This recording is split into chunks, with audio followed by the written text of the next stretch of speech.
As we near the end of what may have felt like a ridiculously long or quite short year, it's time to reflect on what a year it's been.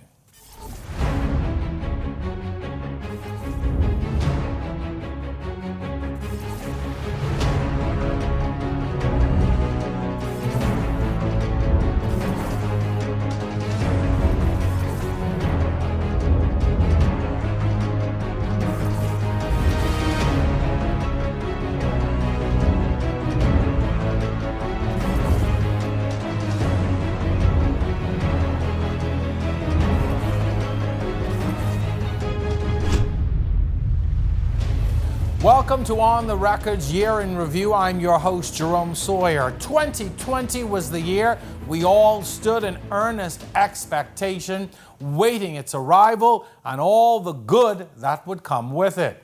But it's proven to be nothing like any of us could have ever imagined. We continued our recovery from a major hurricane while facing the horrific arrival of COVID-19. 2020 has left some deep scars on the economy and within the healthcare system and certainly on our way of life.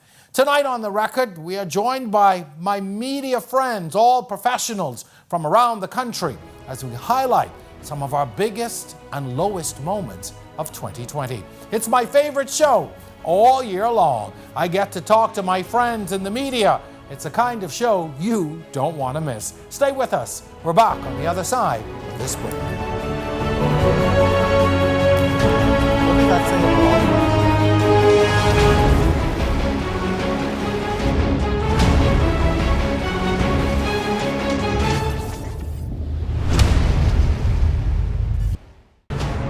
about? So the project really pays itself. Correct. They set up at the conference, the school.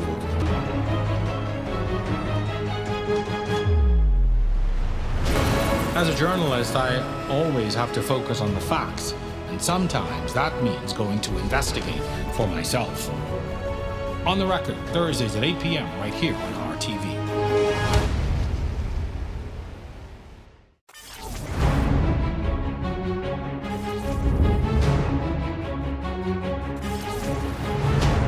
Welcome back to On the Record's Year in Review. I'm your host, Jerome Sawyer. This year, governance and politics was unlike anything we'd ever seen before.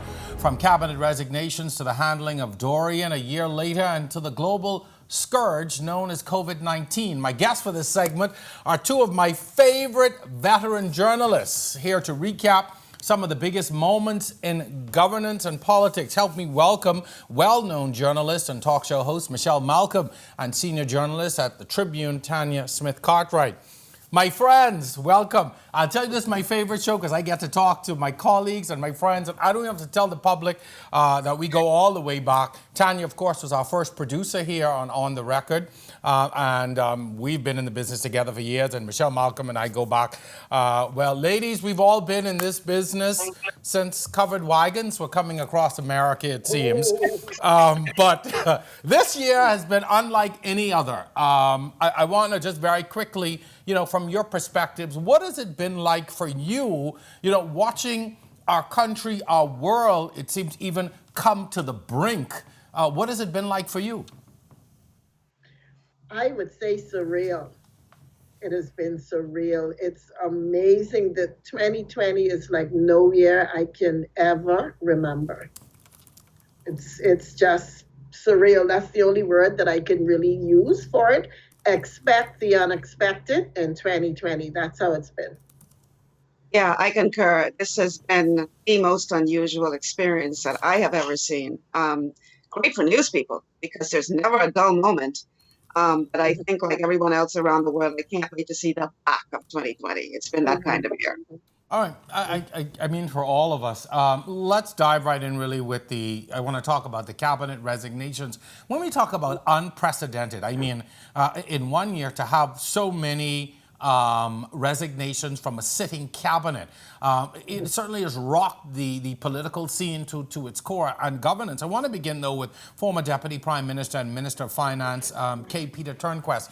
You know, both of you have been in this business for a while. What was it? I mean, did you think it was warranted? Did he do the right thing? I think he Well, definitely did the right thing, because whether or not, you know, at the end of the day, he's vindicated. Perception is very, very real when it comes to politics. And I think because of the fact that he would have been more of a distraction than anything else had he stayed, I think he did the right thing. If at the end of the day he is vindicated as he said he will be, then he can always be reinstated to his former glory. But I do believe he did the right thing. Tanya, does this change now the entire? Does this change going forward? What a sitting minister will be able to endure while in cabinet. I mean, in the past, some ministers have not, been so forthcoming, have not resigned when they should have. Has this now changed the game? Well, it certainly should have. There were cries for the resignation, and he resigned. I mean, I probably wasn't expecting him to, but he did. And it certainly has changed the game a lot, because I've seen in the past that there were many cries. Oh, were there cries? Resign, resign, resign. Corruption, corruption, corruption. And they haven't resigned. So I was surprised, tell you the truth. Is there a comeback is there a path to coming back for a KP to Turnquest? In my opinion, yes. Yes, I think so. If he's vindicated at the end of the day, I don't see why not. I don't believe that it's over for him politically. I just think he needs to go through the process, be vindicated at the end of the day, and then it's back to business as usual. I will say this: you're asking whether or not this will change change the standard. I really hope it does, because I think that our bar has been far too low for far too long. We have allowed politicians to get away with just about everything but murder in this country. And if you look at what happens in other countries and the bar that they hold the politicians to, the standard that they hold the politicians to, my God, we would probably have hardly anybody left in the House of Assembly if we did the same thing. So we really, really need to raise the bar and expect more from the people that we elect to govern this country. Former Minister of Financial Services, Trade and Industry, Brent Simonet, stepped aside as well over what was said to be a conflict of interest in his business and being a part of government at the time. Again, this isn't something that's new to us, but he took the position to step aside. Well, come on, ladies, now. Come on. I know y'all not to be shy. Right? That's a tricky little thing there, because if it's supposedly a conflict of interest due to business, if I could remember well, that's what it was about. I think Brent Simonet is involved in quite a bit of companies in the Bahamas. So it will always be a situation where he has to resign. But, to just go back a little on what we said before, when you said, what does this mean going forward? The resignations, as there have been, really pushes us towards a first world nation, because we are no longer going to sit, have these politicians sit in cabinet or wherever and be accused of certain things, and then just business as usual like in the past. Like I said, I wasn't expecting a resignation from Turnquest. Why not? But he did, because I believe in the guilty before, innocent before guilt. He said he was innocent. The way the court document was set up, it didn't seem like he was the primary person of interest. So I wasn't really expecting it. And that was my, that's my personal thought. I wasn't really expecting it. But quick resignations, when there's a cloud of some level of shade, uncertainty in a situation, that makes us look very first worldish. So maybe it's a good thing. Michelle, I mean, in order to get in politics in this country, the rule has been you've got to be in business, you got to have money, you've got to have some level of prominence. And so if you're involved in business and you get into government, it's almost inevitable that you're going to be touched in some way by some contract or interest. What do we do in a situation where we have such a small society and, it's usually the big guns that go into politics? I mean, we've known for decades that this has happened. You're right, Jerome. Our situation is a bit unique. We can't compare ourselves, say, to the United States that has a much larger population, much wider spread. But in the situation with Brent Simonet, what really made it very suspect is when he's going to come out after the resignation and say, well, the prime minister and I talked about this being a conflict, and he was like, oh, don't worry about it. I mean, when you hear that kind of thing, then you're thinking, okay, this is just not right. And I hear what you're saying in terms of it's inevitable that persons like a Brent Simonet, who have so many business interests, throughout the country, it'll be difficult for him to just totally be, totally avoid that conflict. But when you're hearing that there has been a discussion about this prior to, that he raises concerns prior to, and the response is, oh, don't worry about it, I'll take care of it. There's a problem. It does leave some things to question. The final one I want to discuss, probably the most traumatic, I would say, the resignation of now former Minister of Health, Dwayne Sands, at the height of the worst pandemic we've ever had, a national health crisis, and due to decision that he made, he steps away. For me, that was a game changer. I just, it was a time when it seemed we had access to Dwayne Sands and we had access to information. I mean, we in the media, and I can't say that the same is happening now. Mm-hmm. Mm-hmm. And if you ask me, quite frankly, I think that the resignation of Dr. Sands at that time had very little to do with those swabs. It was more a political chess game going on. That's my personal opinion. Why do you think so? Because he was, first of all, he was not the only minister involved in that plane being allowed to land. So why was he the only one that was sacrificed at the end of the day? The man was doing a doggone good job, taking control of this whole COVID situation. At that time, we were rated as one of the best in the world in terms of our response. And then he leaves, and Dow Regis moves on to something else, and all hell breaks loose. And we go from being one of the best in the world to one of the worst in the world. And you cannot explain to me, I'm still waiting for an adequate explanation, because Dwayne Sands alone could not have allowed that plane to land. So why was Diagula not asked to resign under the same conditions that he was asked to resign? It's all about politics. And, sometimes I think that our politicians think that we're stupid, that we don't have enough sense to figure out what's going on. And quite frankly, I'm tired of it. I'm tired of it. Interesting. Tanya, I want to get you. I want to get you in on this, Tanya. Michelle Malcom, woman with my middle name. Woman with my middle name. I'm not going to get deeply involved in that, but okay, there is a setup. There was you go through this person, you get this approved, you get that approved, and somehow Sands felt he got these things approved. Now, this is a little slippery slope for me here, so I'm trying to really answer this carefully. I have two opinions, my work opinion and I have my personal opinion, right? I'm going to straddle the fence here. One of you can kick me over if you choose to, any side of this fence. Okay, there were certain protocols that were allegedly broken. I don't think Sands felt those protocols were broken.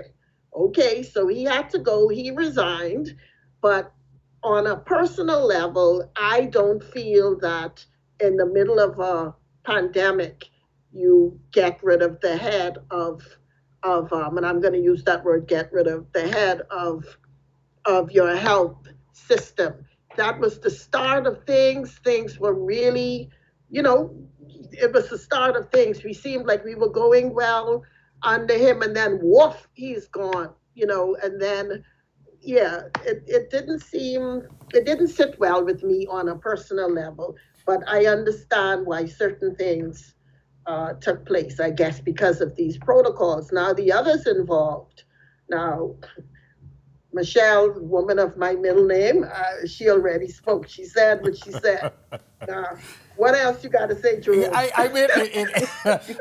Many people have said it. This is not the first time it's been said. It's not the first time it's been said in this forum. And I think, at some point, people are going to be answerable. I think the electorate is going to come back to this at some point as we get into the election season. Some questions are going to arise at the end of the day, and some people are going to have to answer some really tough questions. Want to move the discussion forward before we? Can I just make one little disclaimer? I want to say this to add to that. Dwayne Sands is an exceptional doctor. He's an exceptional doctor, and I would feel very comfortable with him at the head of our COVID fight. I said A what I good point. said. And I think there are a lot of people, I think people across the political lines were sorry to see a Dwayne Sands go. PLP's said to me, this is not a good idea. We need Dwayne Sands at the head of all of this as this is happening. Let's move forward. This year we also saw the first anniversary of the devastation of Hurricane Dorian. Many people in Abaco and Grand Bahama are still very upset, seeming to say that not enough has happened since then. The government has said, we've been dealing with this COVID pandemic while still trying to recover from that. Is that good enough an excuse? Michelle, Malcom, I'm going to start with that. Do you think people bought that, or people said, hell no, we still want more, or we're not satisfied with what's happened? From what I'm hearing on the ground in Abaco, hell no. People are not happy. Many people feel that the progress is way too slow. And remember, many of these people are still wounded from the fact that they have lost loved ones. They have not had any real closure, per se. And a lot of them are not happy with what they see happening on the ground. And when you look at the amount of money that has supposedly been spent towards Hurricane Dorian recovery, many people are asking, where in the world did it go? Because we're not seeing it on the ground. Tanya, what's the turn? I mean, what's, from what you hear, and I know you've written about this as well, what is really needed? I mean, we sit in Nassau in our comfortable homes, in our comfortable lives, and we don't know what's happening on those islands, but where are we still lacking in the recovery on those islands? Listen, Jerome, it's like living in slight Hades.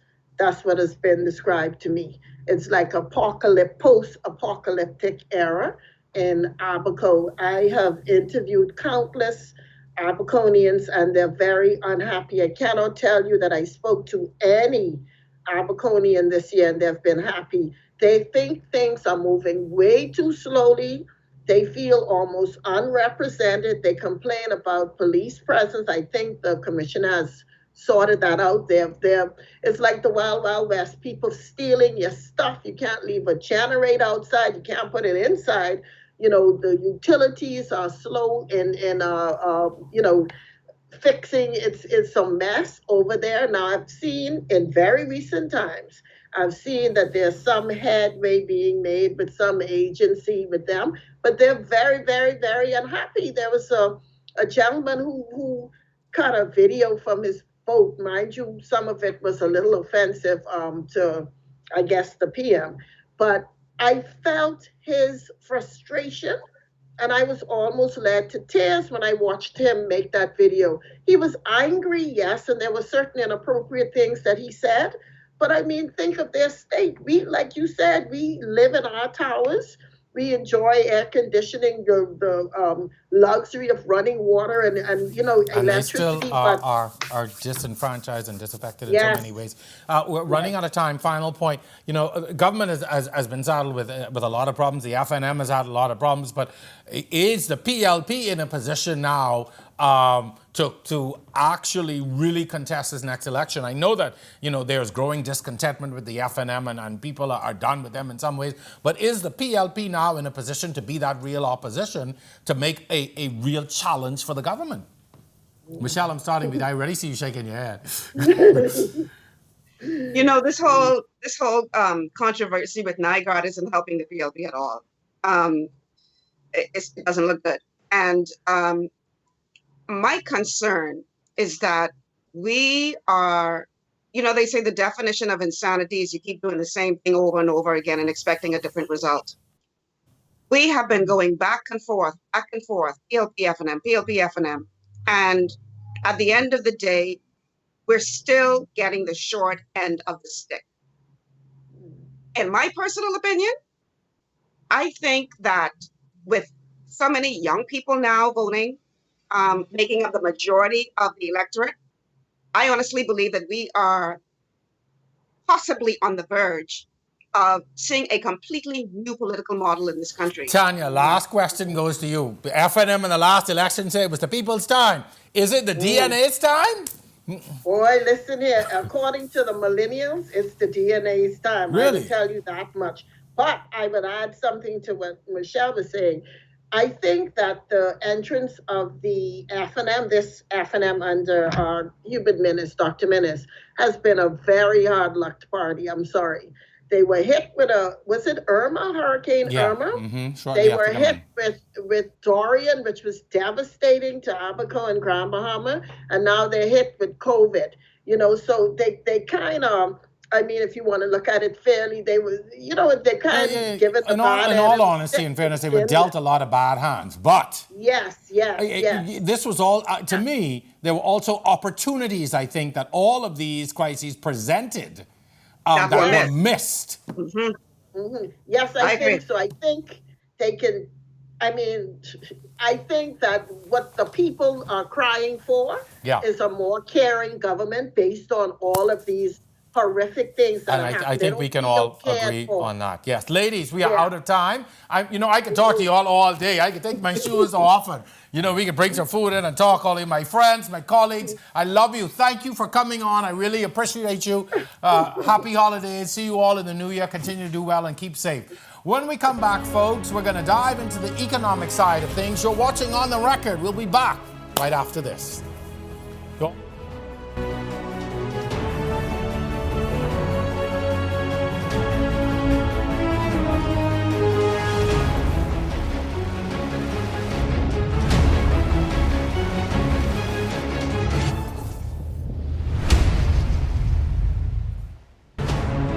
So the project really pays itself back. Correct. They set up At the conference, the school.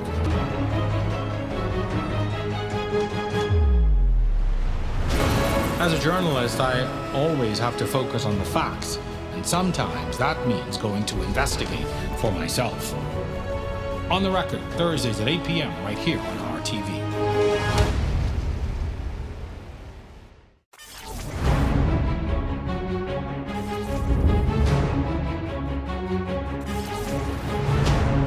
Welcome back to On the Record's Year in Review show. As a country, we suffered through one of the most difficult financial periods in our history. Eager to see what the new year will hold, there are some ideas on the table that could hold the key. Oil exploration and the legalization of marijuana will no doubt carry over as big stories in 2021. Journalist Jared Higgs of Our News and Sammarko Lightbourne of Exhuman's The Blaze join me now. Gentlemen, welcome to On the Record. Welcome back to both of you. You've all been previous guests on the show, so it's good to have you back. I'm going to jump right in about your own experiences. In the past few months, we have been, in unprecedented times. We've seen our tourism industry come to a screeching halt. People in need of basic necessities to survive. What has it been like for you all having, to go out there day after day? We talk about fatigue, but for journalists on the front lines every day, it's been a whole different experience. Sammarko, I'll start with you. What has it been like for you? The COVID-19 fatigue, as I like to call it, is definitely real. Thank goodness we're in the age of social media. That's been very helpful, virtual platforms as well, just in terms of doing your job safely. But of course, as just a business in journalism, definitely suffered due to the economy with business being closed. That has a direct correlation with ads and things like that. So it hasn't been business as usual for no one, but we've been making the best with what we have, and technology has definitely been helpful in facilitating that. Jared, you've had to pivot and do things so differently, in this environment. You've seen the best of people and even the worst of people, I would think. Yeah, this year has been very different, challenging for journalists for many reasons. One of the things that was challenging, going out, I'm a journalist here in New Providence, and so this is where the majority of the population is, right? And of course, this is, the economic hub of the Bahamas. So people in New Providence really took a massive blow, and it was challenging for us as journalists to be able to maneuver, of course, around the emergency orders. Business, everything is closed, but every day, we had to have a news. We only missed maybe one newscast due to an exposure. Outside of that, though, it was still business as usual. We as journalists had to really think on our feet this year. Mm-hmm. What what did you find, both of you, what do you think we learned, if anything, as a people in all of this? Did you see any difference or anything emerging in the Bahamian psyche or in the way we live and the way we interact? I mean, I saw some things that sometimes made me smile, but also sometimes that made me pause. But what is it you think that as Bahamians we got out of this entire situation, just having come through a Dorian, two of our islands, but also as a country? But what is it you think that defined us this year? Don't answer all at once. I can take this one. Go ahead. For sure. Yeah. I'll go ahead. Of course, the economic situation in the country became, really, really challenging. I know that early on, I could really sense that there was a lot of people going through a lot of things, when it came to evictions, job losses, and all that. So finding the stories of people who were struggling was a big challenge. But then when we did do it, we saw a massive outpouring of support. In particular, early on in the pandemic, in April, I believe it was, we interviewed a woman, Jadzina Nair, and she has 4 children, one of them confined to a wheelchair after being shot as a baby. After we did that story on our news, the outpouring of support was immediate. And she was able to move into a more spacious apartment from me. Sammarko, what was your experience in Exuma? I mean, New Providence, we're inundated with everything here. But, from your perspective, what were some of the things that you saw, that really changed, or things that you thought the people of Exuma may have learned? So one of the very interesting things was for Exumians is that they really took opportunity out of chaos. So there was quite a spike in entrepreneurship. Every day you would go out, or you're just checking your social media and you see flyers with people having these very revolutionary businesses, whether that was culinary, craft related, a cleaning service. So that was one of the very standout things. Another thing I realized is that the pressures of COVID did really force the community to mobilize. So there were a lot of community initiatives, whether that's one settlement banding together just to consistently clean up their community, whether that was one community saying, this particular thing is not acceptable, and they came to the blaze to try and share those stories. Before the pandemic, that wasn't really the case. They were very timid to call in to share a story. So that definitely changed to an extent. People were really at their breaking point. So they just really wanted their voices heard. It seemed to empower some people. One of the things that arose again this year, and we can almost predict will continue into the next year, is the debate over the legalization of marijuana. Has there been, from your perspectives, have people embraced it a little bit more, or are people sort of drawn to their particular corners and their particular ideals? Has the idea now become a little bit more palatable for us as a people as we head into the new year, and what seems to be it looks like it inevitably is going to happen? Millennials seem to be embracing it. Oh, Jared, you can go first. Sure. Yeah, I definitely agree with what you said there about millennials. Young people overwhelmingly seem to support marijuana legalization. I think it was noteworthy when the Christian Council came out in opposition to marijuana legalization. It was a couple of months ago. It does seem to me like there's still a bit of taboo around it. Although it is clear that young people, because if you spend any time on something like Twitter, then you're going to know that young people support marijuana legalization. You think the Christian Council spends time on Twitter? No, maybe right? They should. Maybe, because they're talked about a lot on Twitter. I'm not going to say too much about what happens on Twitter here, because it's a very sensitive environment. Yeah. But at the same time, there's definitely young people are on one side. Christian Council appears to be the polar opposite when it comes to marijuana. So, is that indicative, though, of what we're seeing in the country? we see sort of our millennials and our Gen Z lining up on one side against the institutions of the other side. And I talk about things like the Christian Council, even government. They're lining up and outright opposing those institutions. No doubt. Sammarko, I'm going to throw that at you. Okay. Without a doubt. Okay, very well. Yeah. Go ahead, Sammarko. Yeah, yes. And so, we have these long establishments there, anything from, religion, government, monarchy. You see that Gen Z millennials are very, not against, but I would say they're very interrogative of it. So I think that's really what's going on. And in the Bahamas, we always brand ourselves as a Christian nation, but we have these extremely Puritan ideals. And I think that is the thing that is really trapping us in a way from modernizing. Of course, it's fine to have your beliefs and have your stance on any position, of course. But it really is the millennials and the Gen Z who are having deeper introspection, it seems to me, weighing the pros and the cons rather than outrightly saying that this is something that can never even be a possibility or can never be put on the table.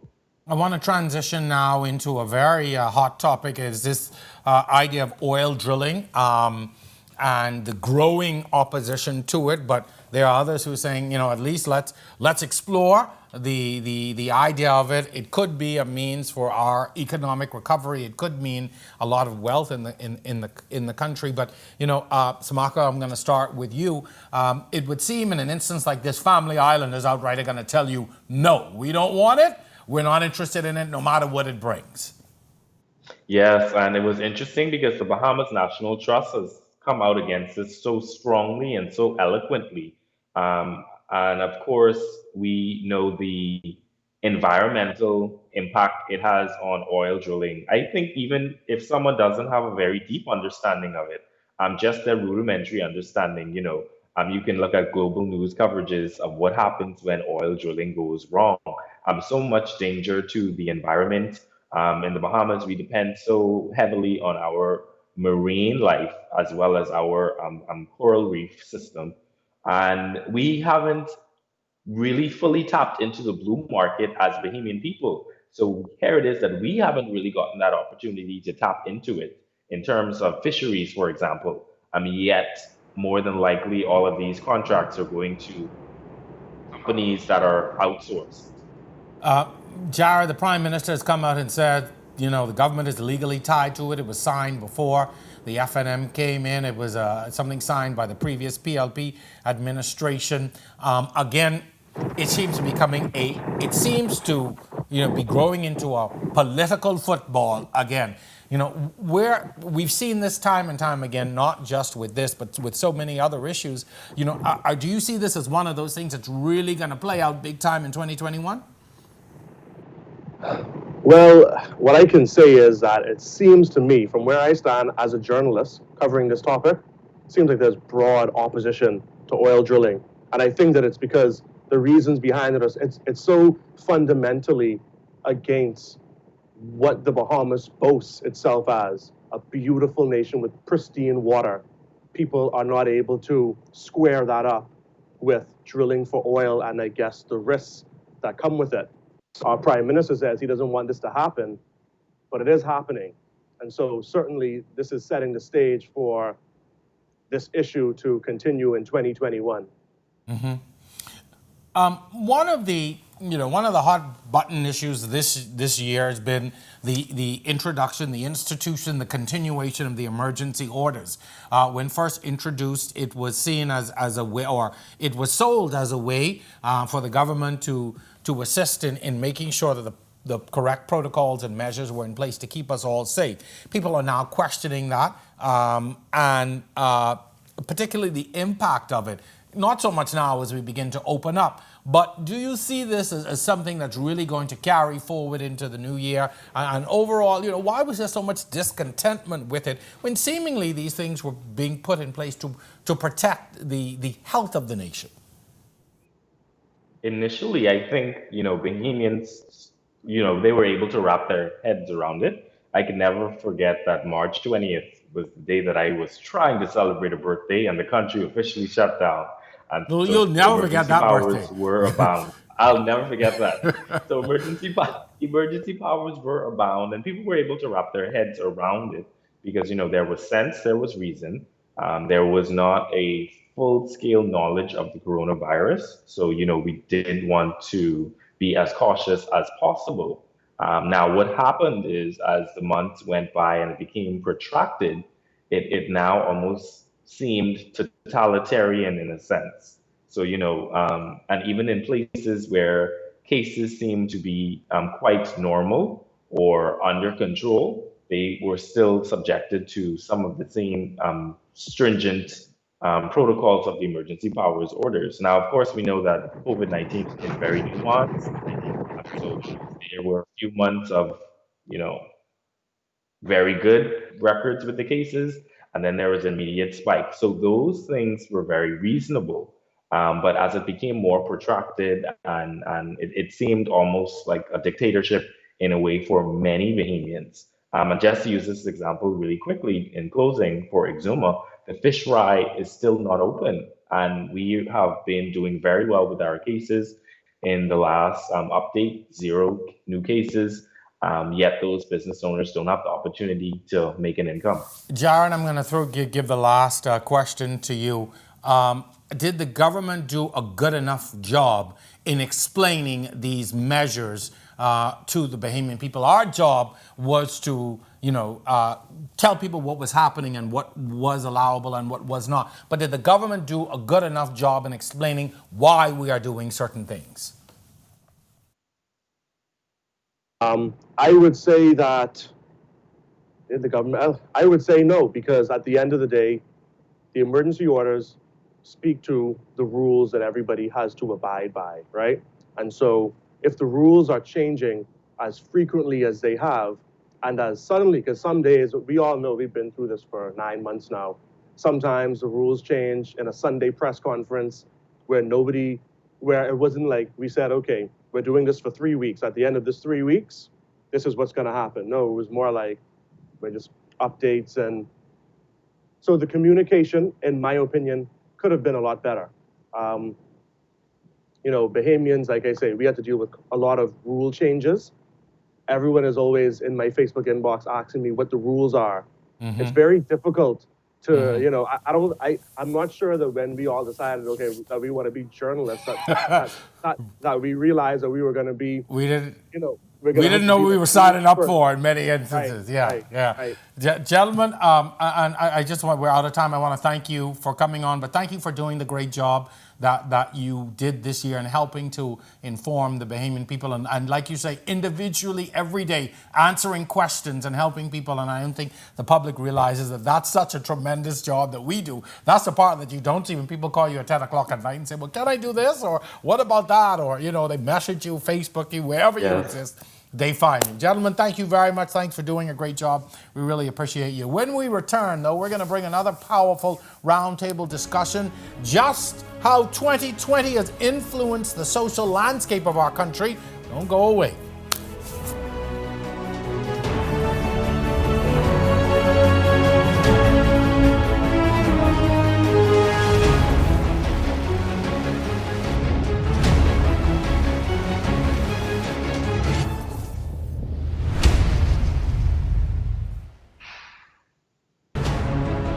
Project really pays itself.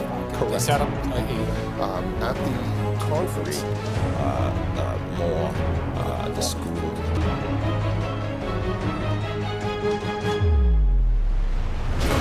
As a journalist, I always have to focus on the facts, and sometimes that means going to investigate for myself. On the Record, Thursdays at 8 p.m. right here on RTV.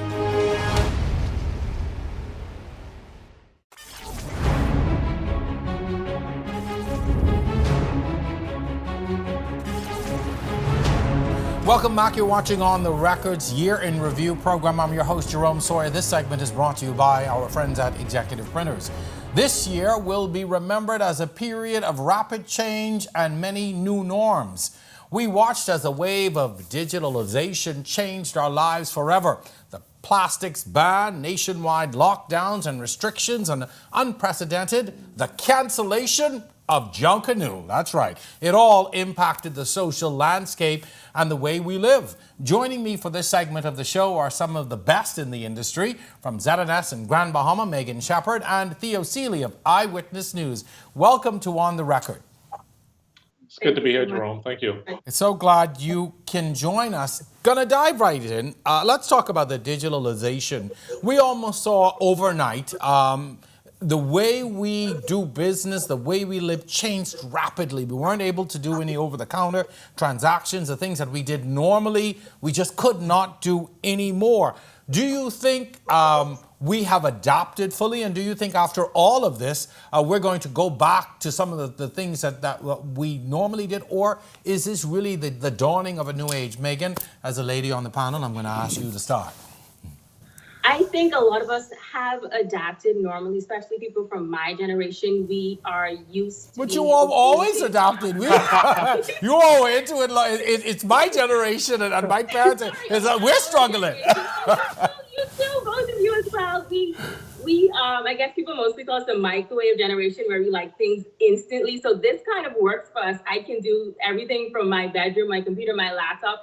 And I'm liking that it's forcing the rest of the country to follow suit, actually. So I hope that we do stay with doing things more online and quicker and more instantly. So I'm hoping that we do stay this way for the most part. But there's still some businesses out there, I realize, that still don't even accept debit cards. Or if they do accept a debit card, you have to spend at least $20. I want those people as well to catch up. So I liked the forced changes due to the pandemic, and I hope more people like it as well. Theo, does this speak, though, to our ability to change? As a country, changes for us have been very slow. I mean, I have a friend who works in banking who says, man, we've been trying to get y'all to do these things for years, and we just would not do it. Does it speak to our ability to change, or are we just, very resistant as a people? I think even with the resistance, Jerome, considering that central bank is rolling out this platform with the sand dollar, I think that it's been, I guess, always the case in the Bahamas where we kind of are more reactive as opposed to being proactive. But I think that this will usher businesses into a new era where they're not just marketing within the local zone, but they also can expand to the region and globally at the end of the day. Once you put your business online, the world is your market. And I think that when Bahamians realize that, they can make more than just $1 from around the corner or $10 from a church friend, you can actually put your business online, have e-commerce platforms, and be able to, branch off into the international market. It's something that they will not resist and they will actually buy into. A lot of the church people, you hear them saying, that this is the sign of the 666 and this is the second coming of Christ. The end days. But really it is just a transition into, moving the Bahamas into the 21st century and just operating as the world does. What concerns me, though, are those who either don't have access or are slow to get it. I worry about, not just, the elderly among us and the older, but there are a lot of people who just don't have access. Is that a concern? And Megan, I see you shaking your head. Particularly from a family island perspective, I know sometimes those communities just don't, in the far-flung areas, just don't have access. Are we bringing everybody along? That is true. That is another concern. Persons that don't have access, and like you said, older persons that still don't trust technology, or I don't want to put my debit card online and things like that. That is a concern where we have to be aware and to make sure that they have access, and we, show them that it's okay, that you can trust it. Just be cautious of what you do put online. So that is definitely a concern, and you have to be aware of that. You're right. Most definitely. We're going to switch now to just talk a little bit about education. For the first time, our schools were closed. Kids weren't able to learn in the classrooms. We moved to an online platform. Even, kids were learning from watching television, which is, I think, an oxymoron. My mother was like, what are you doing in front of the TV? But, all of a sudden, we even changed the way that we were educating our children. Theo, this question is to you. Is there, are we satisfied? Are you satisfied that our kids this year were able to receive the level of education that they should have, or have we fallen behind? I think even taking a word from the Minister of Education, Jeffrey Lloyd, and he says that, they expect that there will be some kids that are going to repeat this year. So I think that answers your question that there is that gap where a lot of kids in the Bahamas were not able to transition to this online learning, whether it be the gap because they didn't have the infrastructure to be able to allow them to get online, have an internet service, or just having access to those devices. And I think that we're going to see moving forward, even into 2021, that there's still going to be that huge gap for those persons who cannot access online learning. And students have been affected. We talk about the economy that's been affected. We talk about the healthcare system that was strapped. But when you look at the kids, they also went through a hard time during this pandemic. And I feel that it's going to be quite some time yet still until we are able to see that blended learning model moving and actually working effectively. Megan, lots of kids weren't able to play with their friends. They weren't able to do the things that we do as children. We did as children, and the children should be able to do. How have you seen, from your reporting and other things, have you seen an effect on the development of kids, in your communities? I know kids definitely miss the school environment and being able to play with their friends, but that's part of social development as well. Not only are they not in school and they're not getting the traditional education that they're used to, they need to be able to interact with other persons, the adults and the children as well, to be able to take social cues. And so I know a lot of kids, they have been missing their friends. And when I see them out and about, they just want to run to each other. You're supposed to keep social distance, but because they've been missing it for so long, they just want to run and interact and hug. And they understand the concept, but it's just human nature that you want to be able to do the things that you're programmed to do just by nature, by interacting and being able to learn. And that's how you grow and develop, by taking cues from each other. Along those same lines, have we given enough attention to the mental strain, to mental health, to the issues that have arisen as a result of the lockdowns, the restrictions, even the fact that so many people, have passed away? You can't say goodbye to your loved ones and to your friends. Have we given enough attention to the mental health aspect of all of this? I don't think that we have. I think that... Go ahead, Megan.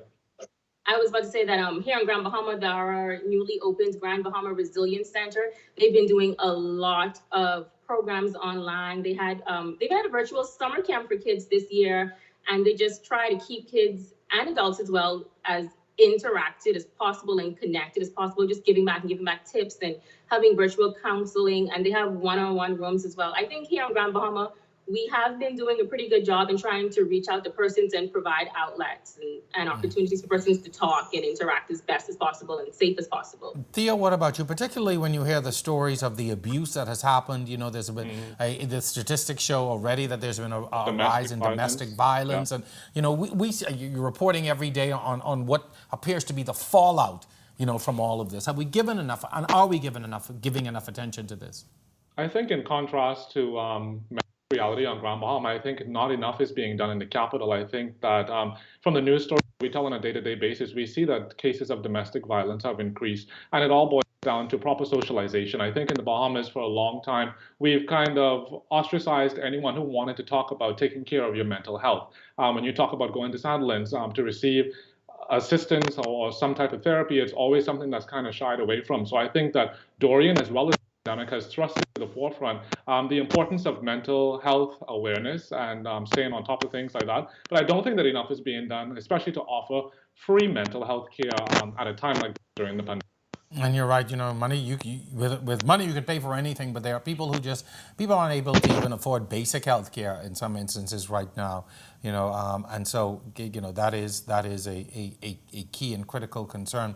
Now, one of the things that's happened this year, I'm still in shock that we're not having it, but I understand we aren't having a Jalcanoe parade. I mean, you're talking about affecting the mental health.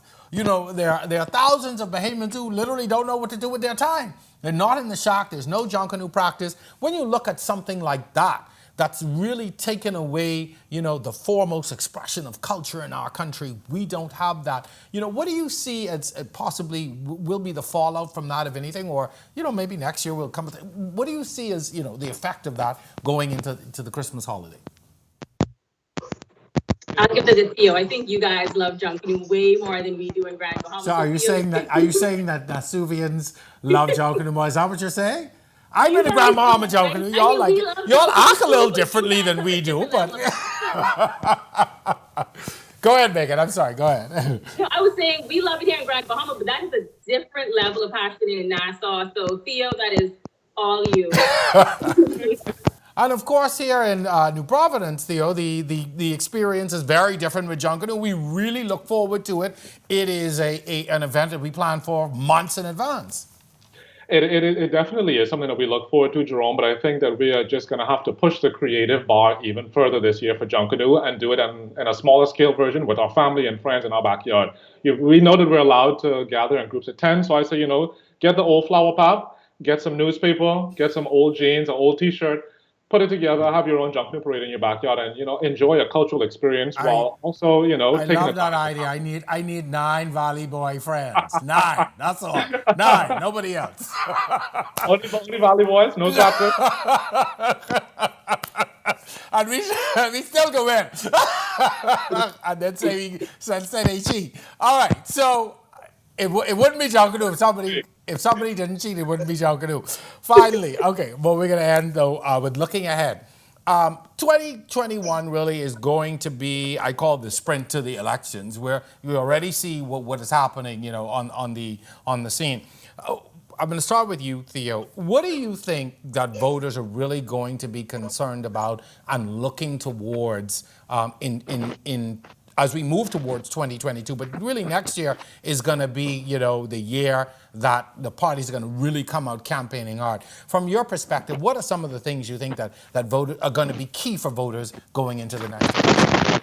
Jerome, I think definitely moving into 2021 as we approach the general election in 2022, Bahamians will hold government's feet to the fire as it relates to whether or not they fulfill the promises outlined in their manifesto. I think that is the only measuring stick that the electorate will have to go by. Did government follow through on its promises of digitization? Did they follow through on decreasing the amount of crime, not just in the capital, but throughout the length and breadth of the Bahamas? Did they roll out the Over the Hill initiative? Did they do the things that they said that they would do in terms of broadening the market to allow more persons to get into entrepreneurship and providing them with the platforms to be able to do so? So I think it's going to be a long and hard process for government, simply because they've already had to bounce back from dealing with Hurricane Dorian and now the unprecedented global pandemic.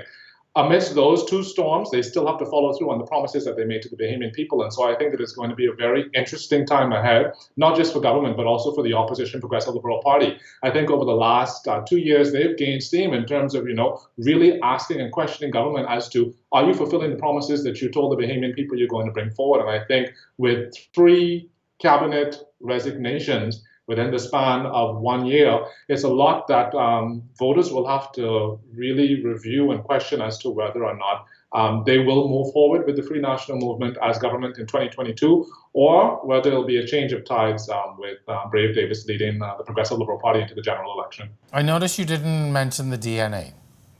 Not intentionally. My bad. She's actually my cousin. I need to do that. Megan, we'll bring you back to clarify that another time. Megan, though, I want to ask you, though, from a young voter's perspective, millennials, Gen Z, those folks, the areas that Theo spoke to certainly are very important. But I always think that young voters, new voters, have different things that they're looking for, or is that the case? Maybe I'm wrong. But from a young voter perspective, from the younger generation, what are the things you think that they're going to be interested in, in the upcoming elections, and what kinds of things are they interested in engaging their politicians in? Well, thank you for thinking I'm that young. But for us, especially here on Grand Bahama, we just want to see what we wanted for years, and that's action and things happening and moving along, greater things, I should say, on a larger scale happening here on Grand Bahama. We want to be heard. Like a lot of young people now, we're no longer shy or just sitting back and waiting for things to happen. We're out there, especially here on Grand Bahama. You have to do it yourself, almost basically to the point. And so we just want to be heard. We want our ideas to be seen as valid and as being able to make a contribution. We want to be heard. We want things to be happening, and we want things, like you said, these younger generations. We operate and think a little different from the older persons that are currently leading the country, and so we want a seat at the table. And if we have to make that seat or make our own tables, then I think this generation is pretty much doing that. Our voices will be heard. I like that comment, make a seat. If we're not given one, make a seat. And I think that's a great takeaway from this. So listen, I want to thank you all for coming on. Thank you so much, Megan. I told you before we came on there, tell Natalie Martinborough I love her. That's my longtime friend. We came up in the trenches together. Listen, you all put respect on Natalie's name. That's my girl. I love her. And give her my best. And to all the people of Grand Bahamas, thank you so much. Theo, I take so much pride in Theo. I gave Theo his very first job as a summer student. I will always talk about that. I gave him his first reporting job. He gave me the most headache of anyone ever. But I'm proud of what you've become. Keep up the good work. To both of you, thank you so very much. We know you're out there every day, and we really appreciate the work that you do. And at some point, when I retire, you guys are going to really take over and continue to make me proud. So thank you so much, and continue to stay safe and enjoy your holidays. You do the same. All right, so don't go anywhere. We're going to have our official wrap-up of the season right after this. Stay with us.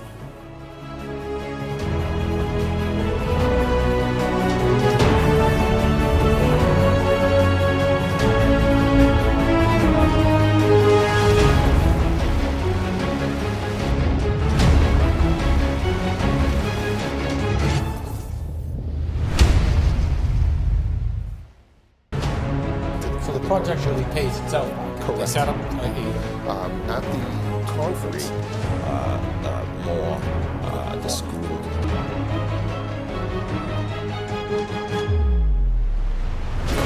As a journalist, I always have to focus on the facts, and sometimes that means going to investigate for myself. On the Record, Thursdays at 8 p.m. right here on RTV.